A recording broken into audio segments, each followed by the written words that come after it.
Hi, my name is Monica. I was born in 1998, so I'm 26 years old now. Today, I want to share something very close to my heart, the story of my family.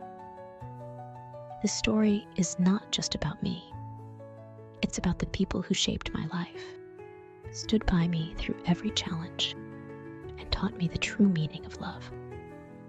If you're listening to this, I hope it helps you realize how precious your family is. Let's begin. My mom's name is Sarah. She is 50 years old and a homemaker. But to me, she is so much more. She is my guide, my safe place, and my biggest cheerleader.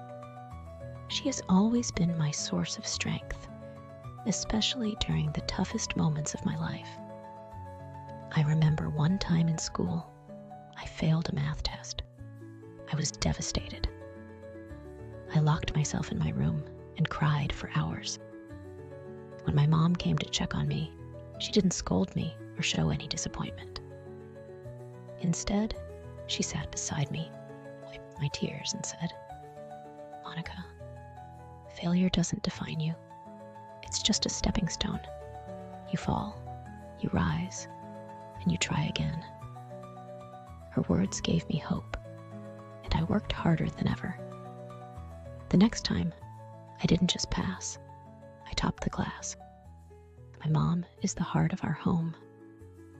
She cooks the most amazing meals, and every bite feels like love. She makes the house warm and comforting, always filling it with her laughter and care. She never complains, even though I know how much work she does for all of us. My dad's name is Michael. He's 54 years old and works as a businessman. To me, he's more than just my dad. He's my hero. My dad has always been my role model. He's the one who taught me to believe in myself and never give up. Whenever I feel scared or unsure about something, I think about what he once told me. "Monica, no one in the world is better than you. Walk with confidence and the world will follow." I'll never forget the time I had to perform in a school play. I was so nervous that I wanted to quit. But my dad spent hours helping me practice, and he even watched me rehearse the same lines over and over without complaining.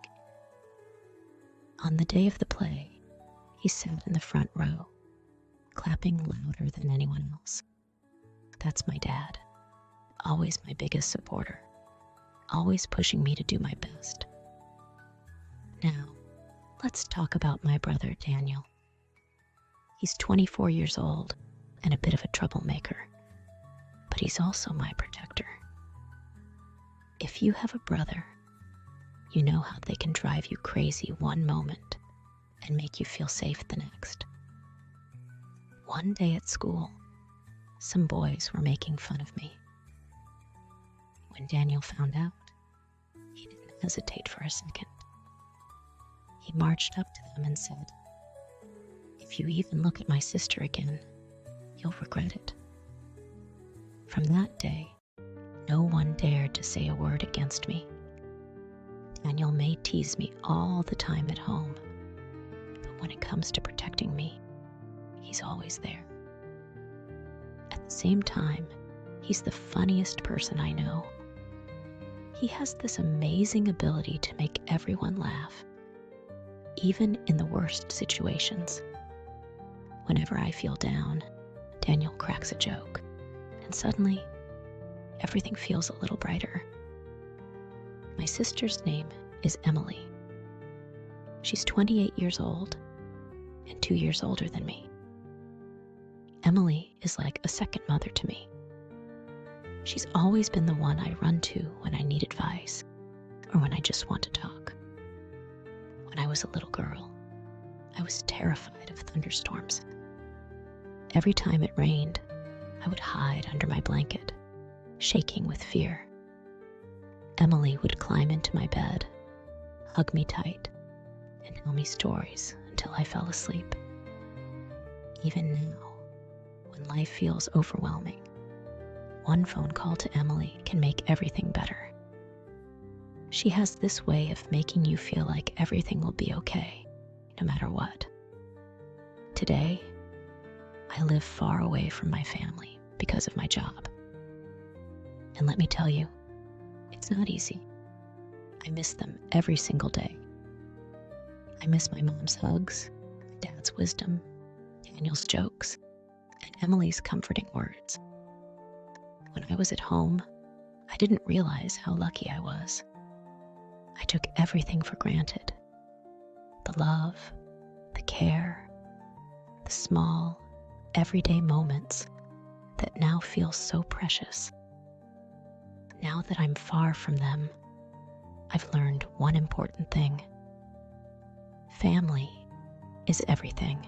One of my favorite memories is how every morning in our house felt like a celebration. My mom would wake up early, even before the sun, to make breakfast. The smell of pancakes, eggs, and fresh coffee would fill the house, and it felt like love in the air. My dad would sit at the dining table, reading the newspaper, and Daniel would always sneak a bite of food before it was ready. My mom would catch him every time, laughing and saying, "Daniel, let your sister eat first." My sister, Emily, was always the last one to wake up. She would rush to get ready, complaining that she couldn't find her favorite shirt or that her hair wouldn't stay in place. I would help her, and in return, she would braid my hair for school. These small, simple moments were so ordinary back then, but now I realize they were magical. Evenings were my favorite time of the day. After dinner, we would all sit together in the living room. My dad would tell us stories from his childhood, how he once got lost in the woods, or how he built a tree house with his brothers. My mom, on the other hand, would talk about her dreams when she was young.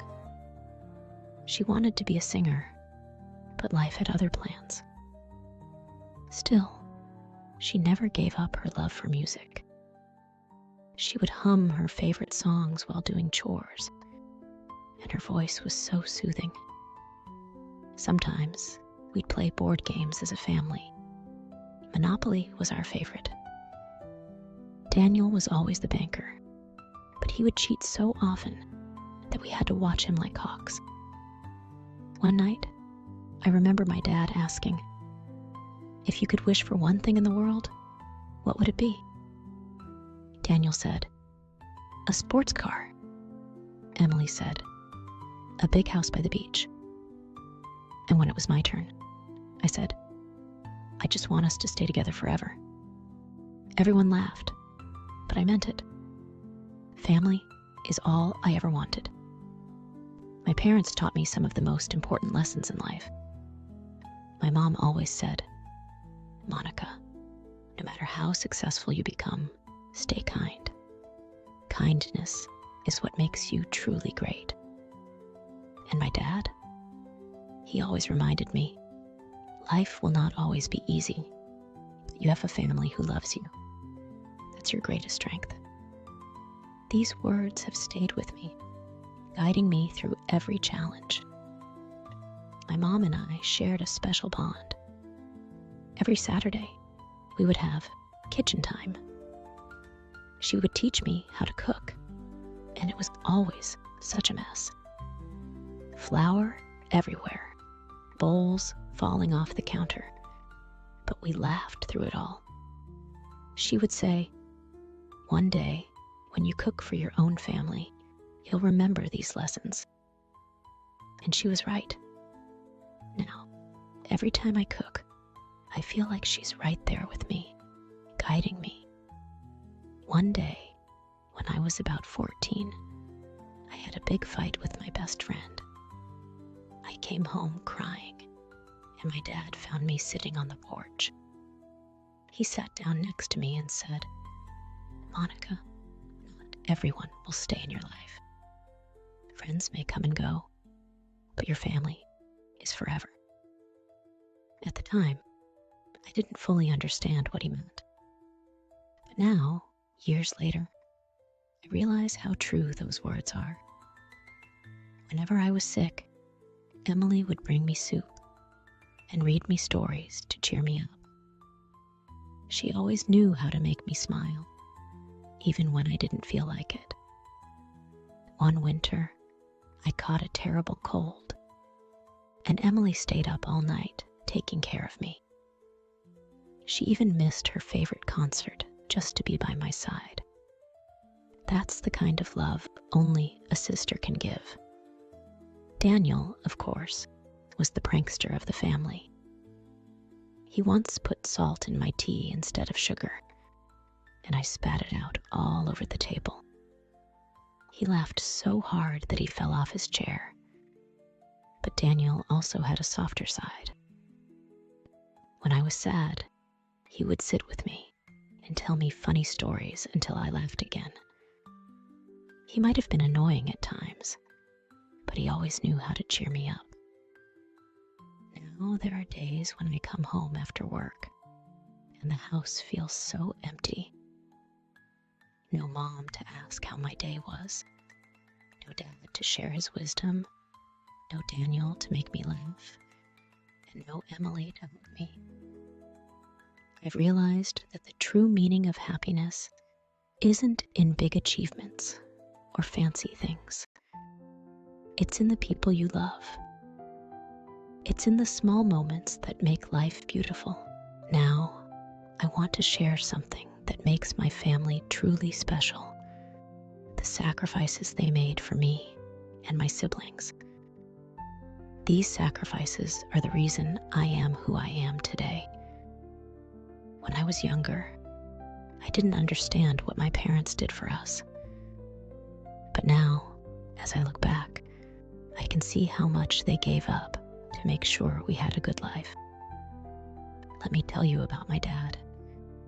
He worked so hard every single day. He owned a small shop where he sold tools and hardware. It wasn't a big business, and there were days when he barely made enough money. But he never let us feel it. I remember one winter when I needed a new coat for school. My old coat had holes in it, and I was embarrassed to wear it. I didn't want to ask my dad because I knew money was tight, but he noticed anyway. One evening, he came home with a brand new coat for me.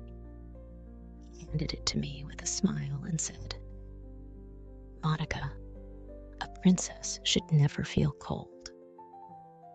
I later found out that he skipped his lunch for 2 weeks to save enough money for that coat. When I think about that moment now, my heart feels so full. My mom's sacrifices were different, but just as powerful. She gave up her dreams to be there for us.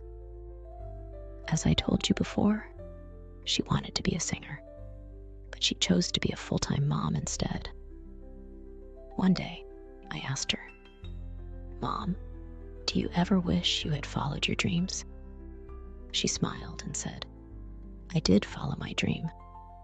My dream was to raise you, Emily, and Daniel. You three are my greatest songs." That answer made me cry. She never saw her sacrifices as a loss. To her, we were worth everything. Let's talk about Emily. She had a chance to study abroad when she was in college. She was so excited about it. She had always dreamed of seeing the world. But when my dad fell sick one year and couldn't work, Emily gave up her dream to stay and help the family. She took on a part-time job to support us.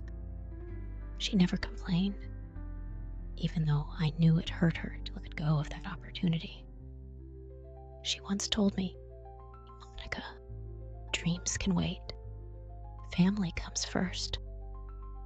Now, Daniel, my protective, brave brother. There was a time when our family was going through a very tough financial period. I was in high school and wanted to join a school trip, but it was expensive. I decided not to go, but Daniel couldn't stand to see me upset. He started working small jobs, mowing lawns, delivering newspapers, just to save enough money for me to join that trip. When he gave me the money, he said, "You deserve to have fun, Monica. Don't worry about anything else." I couldn't believe he did that for me. That trip became one of the happiest memories of my life, all because of my brother's love. It wasn't just the big sacrifices. It was also the small things that showed how much my family cared. My mom staying up late to sew my torn school uniform so I wouldn't feel embarrassed. My dad walking me to school in the rain because I forgot my umbrella. Emily sharing her favorite dress with me, even though I spilled juice on it once. Daniel sneaking chocolate bars into my backpack whenever I was sad. These small acts of love made me realize that family isn't about grand gestures. It's about showing up for each other every single day. One night, when I was about 16, I overheard my parents talking. My dad said, "I don't care if we don't have much. As long as the kids are happy, we have everything we need." Hearing that broke me and healed me at the same time. I realized that everything they did, every sacrifice, every struggle, was for us.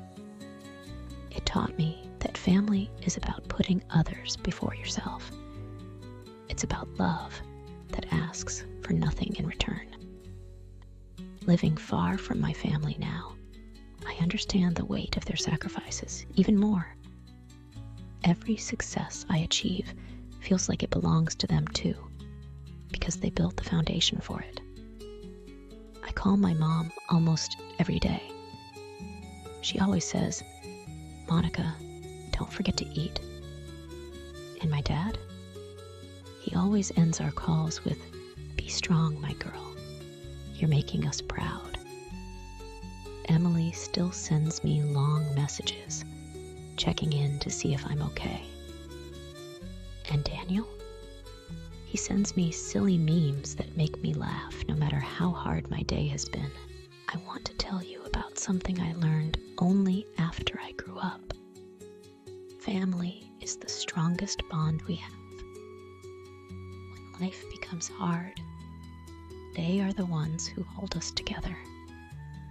When everything falls apart, family is the place where we can start again. Let me share the moments that made me truly understand this. There was a time when I hit the lowest point in my life. I was struggling at my job, feeling like a failure. I couldn't sleep or eat properly, and I started to think I wasn't good enough. One evening, I called my mom. The moment she picked up, I couldn't stop crying. I told her everything, how lost I felt, how nothing was working out. She listened quietly, and then she said, "Monica, life is like the sky. Some days are full of storms, but the storms always pass. You are stronger than you think, and we are always here to lift you up." Hearing her words was like a light in the darkness. I realized I wasn't alone, and that gave me the courage to keep going. When I visited home a few months later, my dad took me for a walk. We didn't say much at first, just walked side by side. Then he turned to me and said, "Monica, do you know why trees grow so strong?" I shook my head, and he continued, "They have deep roots. No matter how strong the wind is, the roots hold the tree steady. Family is your roots. Whenever life feels too hard, remember where you come from. You'll always find your strength there. Those words stayed with me. I think about them whenever I face a challenge. Emily gave me the best piece of advice I've ever received. She said, "Monica, don't chase perfection, chase happiness. And remember, the happiest moments in life are always with family." She was right. The best memories I have are the simplest ones. Sitting on the kitchen floor with Emily, eating cookies and laughing at silly jokes. Watching my dad read bedtime stories, his voice calm and comforting. Helping my mom in the garden, feeling the sun on my face. These moments didn't cost anything, but they are worth more than anything I could ever buy. Daniel, my brother, has his own way of showing love. When I moved far from home, he sent me a letter. It wasn't long, but it meant everything to me. He wrote, "Monica, no matter how far you are, remember this. You have a home, and it's not just a place. It's us. We are your home." Reading those words made me cry. It made me realize that family isn't about being perfect. It's about being there for each other, no matter what. Now that I live on my own, I've learned something important. Success, money, and achievements can feel empty without people to share them with. Family is not just the people who raised you. It's the people who stand by you when no one else does. It's the love that never asks for anything in return. If you are lucky enough to live with your family right now, hug them. Tell them how much you love them. Don't wait for the right moment to show your gratitude. It's always the right moment. And if you're far from your family, call them. Send them a message. Let them know they are in your heart. Life moves fast, and we often forget what really matters. But let me tell you this. No matter how successful you become, no matter how far you go, you will always look back and realize that family was your greatest treasure. Family is like a tree. The branches grow in different directions, but the roots remain the same. These roots give you strength when you feel weak. They remind you of who you are